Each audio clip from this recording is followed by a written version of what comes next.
long at all. Is there something else you wanted to tell us? No, I don't have anything new to share.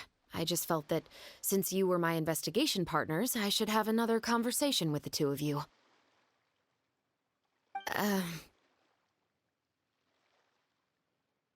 Traveler, how would you have responded to Baptiste's request if you were in my shoes?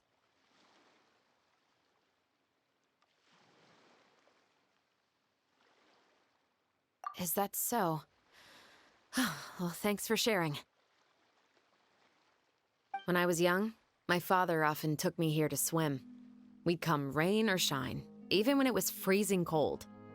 He told me that swimming was the best activity to train one's strength of will.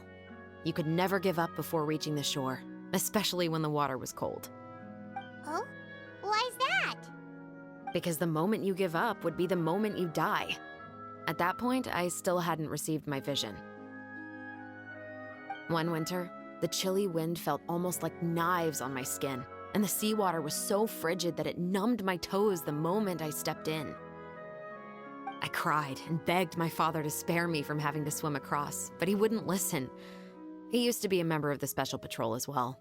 You could say it was his way of educating his children. That sounds awful.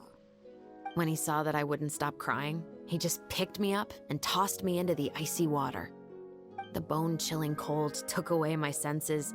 I couldn't feel anything but fear and rage. I waited for my father to save me, but one look and I knew he'd already started swimming for the opposite shore. I realized that if I were to give up, I really would die right then and there. I used all of my strength to try and catch up to my father. Those few minutes felt longer than my whole life up until that point. I did, however, make it to the other side. I've never felt afraid about anything in my life after that, nor have I ever cried again. That way of teaching would have never worked on Paimon. Yeah, I don't think that was the right method for anyone. It's just that, working now as I am in the pursuit of justice, I still sometimes feel like I've been tossed into that winter sea all over again. The anger and the helplessness. Chevreuse. But the worse I feel, the more I know to never give up. The alternative would be to forever lose myself among the waves. Anyway, how about a race? Neither of us will drown, but we can still see who swims faster.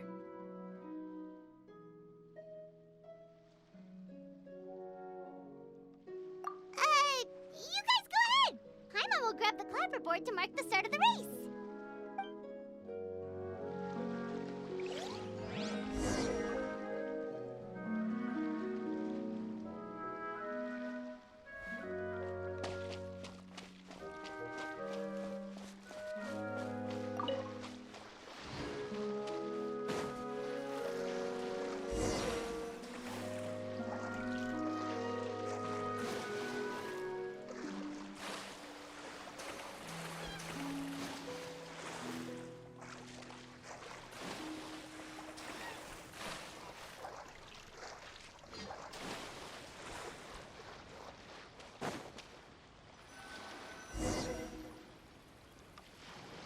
Oh, that felt good.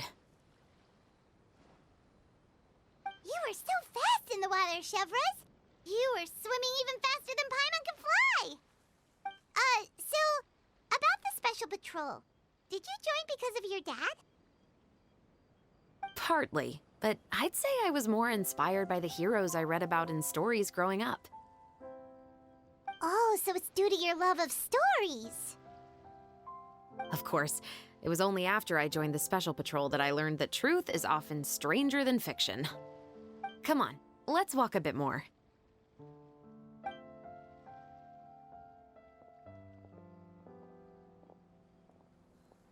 To be honest, I do sometimes question whether the decisions I make are the right ones. But I know that no matter what, I must keep swimming. Because the only thing I've got my eyes on is the shore in the distance.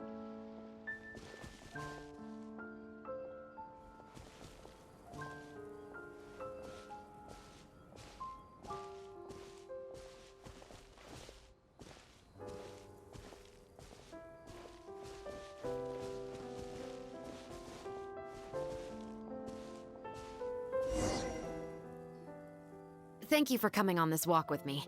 I feel a lot better after getting all that off my chest. Huh. We're nearly back at Baptiste's house. Huh, you're right. I didn't realize we were so close. He really did plant a lot of flowers. It's just like how he described it in the story. Huh? Wait. Paimon, Traveler, look! The rainbow roses in the garden. They're in full bloom now.